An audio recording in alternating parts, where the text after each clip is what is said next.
কপাল কপাল সবই আমার কপাল। ছেলে মানুষের মন বোঝা বড় দায়। এই ছেলেরা কোনোদিন মেয়েদের মন বুঝবে না, মেয়েদের দুঃখ কষ্ট বুঝবে না। এই জাপুরা মনের ভুলেও নিজের দুঃখ কষ্ট হাজবেন্ডের পরিবার কিছু বলছে, এই দুঃখ কষ্ট যে আবার মানে ভালো সাজার জন্য, ভালো সিম্প্যাথি নেওয়ার জন্য হাজবেন্ডকে যে বলবেন না।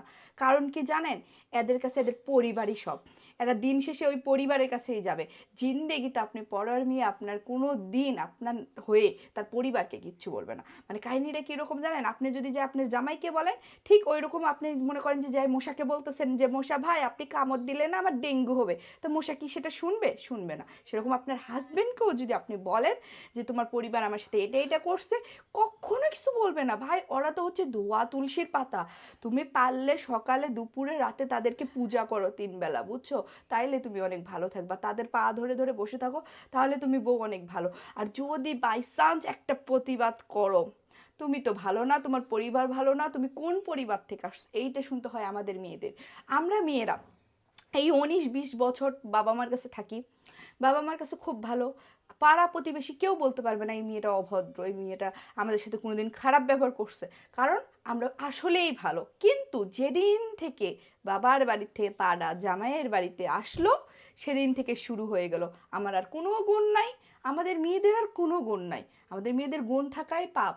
আমরা যেদিন থেকে হাজব্যান্ডের বাসায় পা দিই, সেদিন থেকে আমরা রান্না জানি না, সেদিন থেকে আমাদের ব্যবহার ভালো নয়, সেদিন থেকে আমরা কথা বলতে জানি না, আমাদের মুখে মধু নাই, আমরা ভালো ভালো কথাই জানি না, হাজব্যান্ডের সেবা করতে পারি না।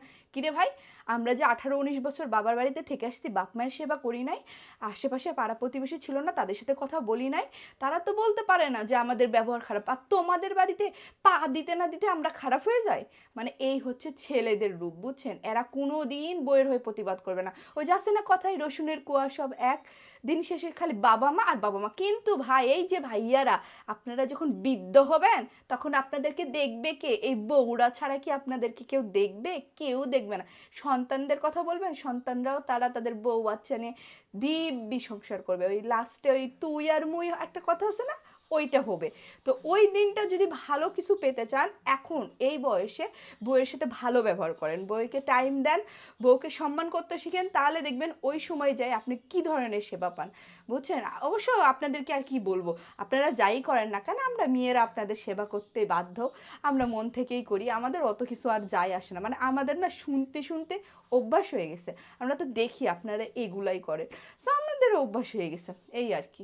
কাকে আর কি বুঝাবো, ছেলেরা জীবনেও বুঝবে না। এদের কানে যত কিছুই বোঝানো হোক না, তারা নিজেরাও জানে যে তাদের বইয়ের কোনো অপরাধ নাই, কিন্তু মুখ ফুটে কিছু বলতে পারবে না। কেন বলবে? বাবা আমার জন্মদাতা মা, তাকে তো কিছু বলা যাবে না। আমার বাবা, আমার আত্মীয় স্বজন, ভাই বোন, তাদেরকে কিচ্ছু বলা যাবে না। পারলে বউ তুমি দুটো থাপ্পড় খাও, চুপ করে বসে থাকো, বুঝছো? এইটা হচ্ছে ছেলেদের আসল রূপ। আপুরা সব সময় একটু সাবধান থাকবেন, এই ছেলেদের মিষ্টি কথায় কখনোই গলবেন না।